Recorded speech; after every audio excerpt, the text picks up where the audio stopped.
La foi dont parle la Bible n'est pas juste une pensée positive. Ce n'est pas non plus le fait d'espérer vaguement que les choses vont s'arranger. La foi biblique, c'est bien plus que ça.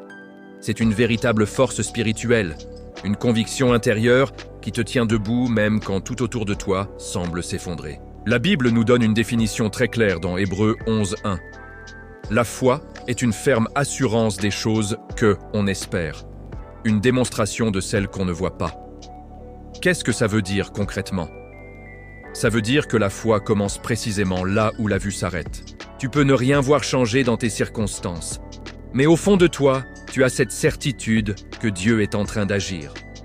Beaucoup de gens attendent de voir un miracle pour enfin croire. Mais si tu regardes dans la Bible, c'est toujours l'inverse.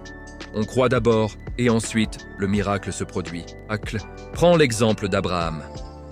Il n'avait aucune preuve visible. Son corps était vieillissant, le temps avait passé, et la promesse de Dieu semblait totalement impossible à réaliser. Pourtant, la Bible dit qu'il n'a pas douté. Au contraire, il a espéré contre toute espérance. La foi ne nie pas la réalité. Elle ne fait pas semblant que les problèmes n'existent pas. Mais elle refuse de se soumettre à cette réalité.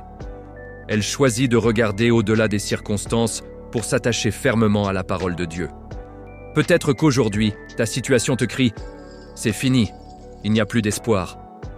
Mais la foi te murmure à l'oreille « Attends, Dieu n'a pas encore dit son dernier mot. C'est Jésus lui-même qui l'a dit. Tout est possible à celui qui croit. Fais bien attention.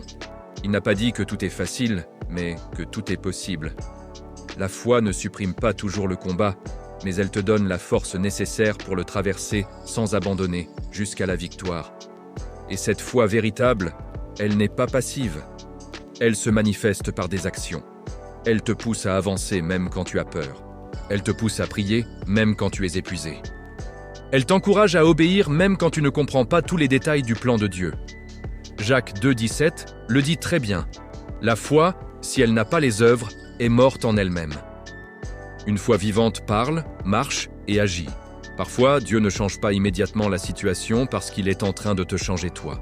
Il fortifie ton caractère, il affine ta patience et il élève ton niveau spirituel. Vivre par la foi, ce n'est pas vivre une vie sans problème. C'est vivre avec la certitude absolue que Dieu est avec toi à chaque étape du chemin, même dans les moments de silence où tu as l'impression qu'il ne se passe rien. Merci d'avoir écouté. Si ce message t'a encouragé, n'hésite pas à t'abonner pour ne rien manquer. À très bientôt.